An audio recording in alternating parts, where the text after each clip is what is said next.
عبداللہ ابن حذافہ رضی اللہ تعالیٰ عنہ اپنی جماعت کے ساتھ کام کر رہے تھے روم میں.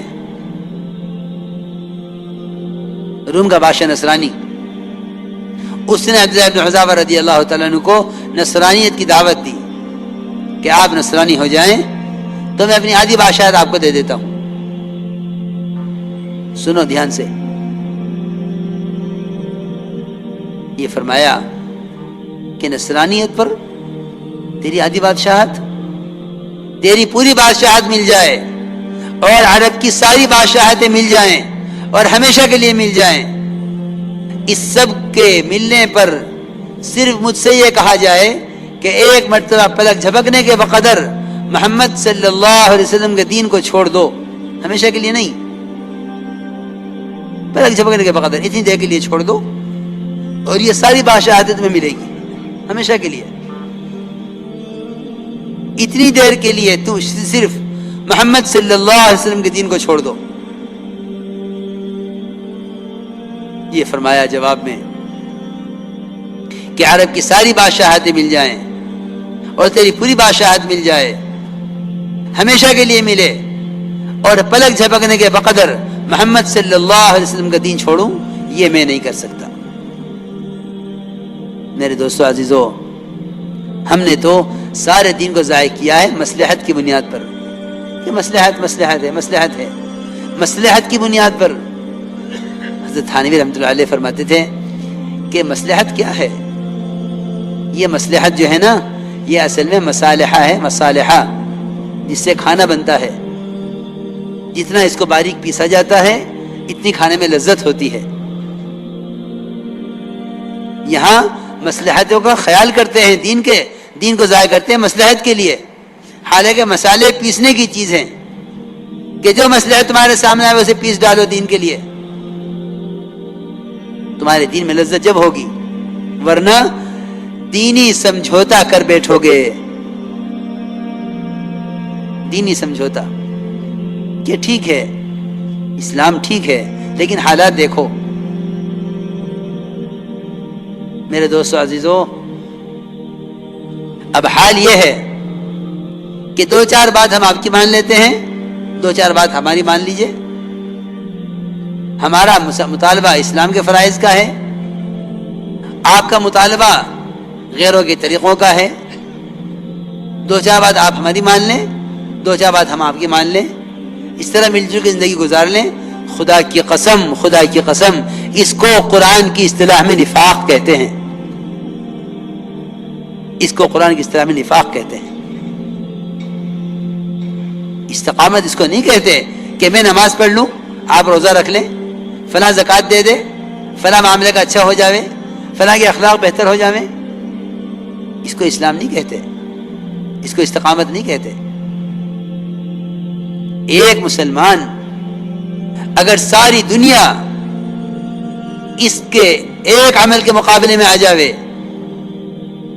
تو یہ اپنی جان گوا دینا اپنی سعادت سمجھے، لیکن دین پر آنچ نہ آنے دے، اس کو استقامت کہتے ہیں.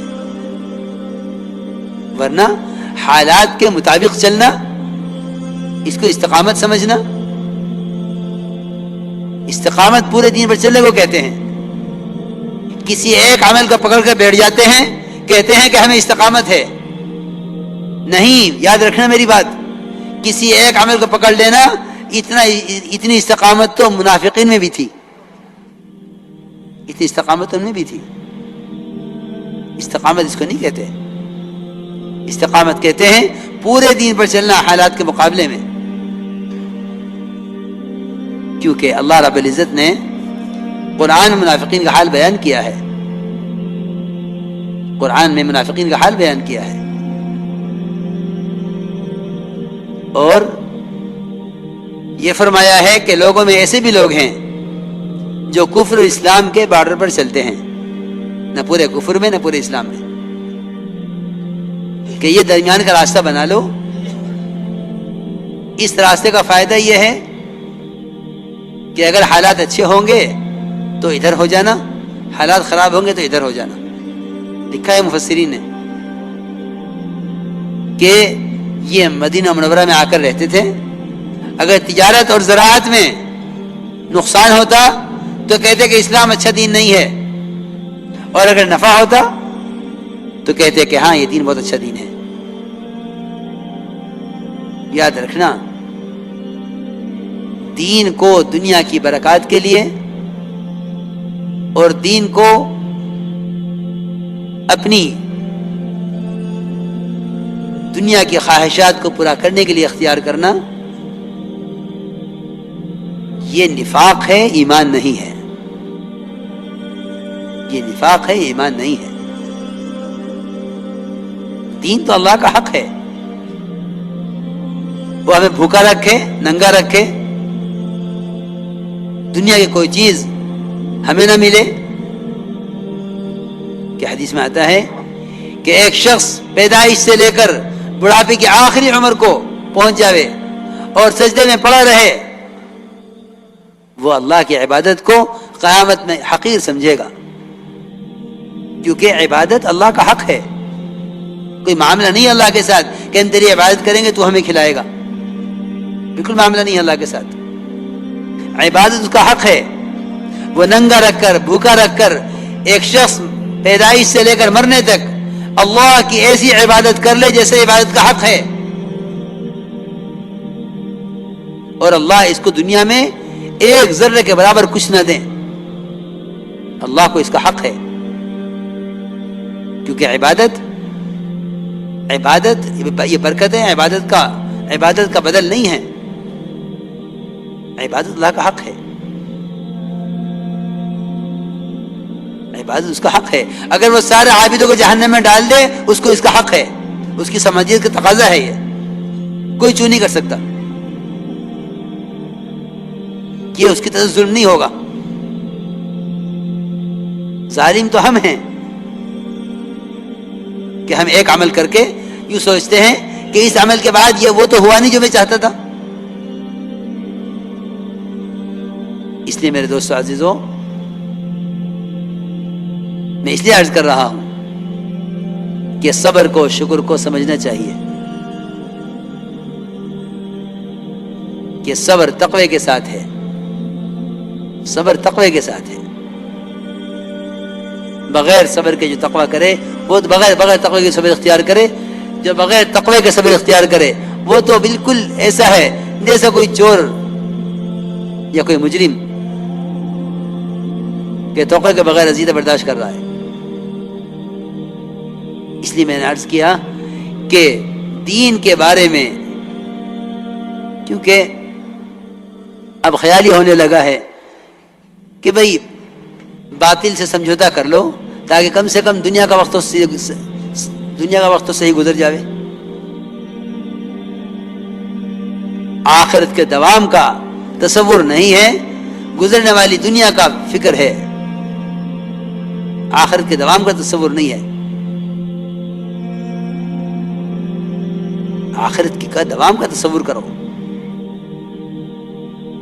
اس لیے یہ بہت نازک بات ہے، بہت نازک بات ہے کہ ہم دینی سمجھوتا کر لیں کہ ٹھیک ہے 2 باتیں ہم آپ کی مان لیں، 2 بات آپ ہماری مان لیں، اس طرح دنیا میں گزارا ہو جاوے کہ قرآن کی اسلام اس کو نفاق کہتے ہیں۔ آپ صلی اللہ علیہ وسلم سے مشرکین نے بڑے مطالبے کیے ہیں اس لائن کے۔ آپ صلی اللہ علیہ وسلم جب بھی آپ بیت اللہ کا طواف کرتے تو آپ ہر چکر میں حجر اسود کا بوسہ لیتے، یہ آپ کو پسند تھا، یہ آپ کو پسند تھا حجر اسود کا بوسہ لینا۔ مشرکین نے جب یہ دیکھا کہ آپ کو حجر اسود کا بوسہ لینا پسند ہے تو انہوں نے یہ کہا کہ اے محمد صلی اللہ علیہ وسلم، ہم آپ کو حجر اسود کا بوسہ نہیں لینے دیں گے جب تک آپ ہمارے بتوں کے سامنے جھکتے ہوئے نہیں جائیں گے۔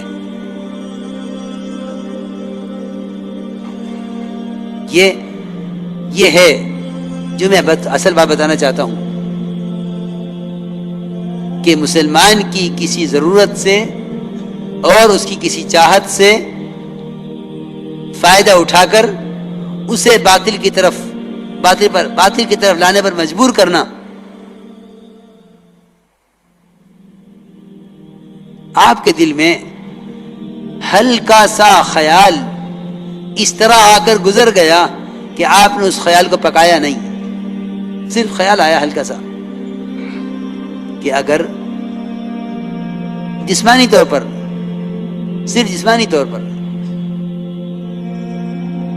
دل میں تو نعوذ باللہ اس کا تصور بھی نہیں ہے کہ ان کے بتوں کی طرف جھکا جاوے،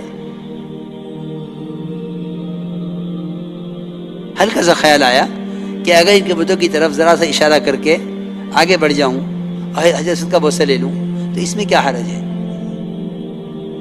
مگر اللہ رب العزت ہر وقت دائیں پر نظر رکھتے ہیں کہ یہ کب کہاں کیا کر رہا ہے. اننی معکما اسمع و ارا، تم کیا کہہ رہے ہو میں بھی سن رہا ہوں، اور کیا کر رہے ہو وہ بھی دیکھ رہا ہوں.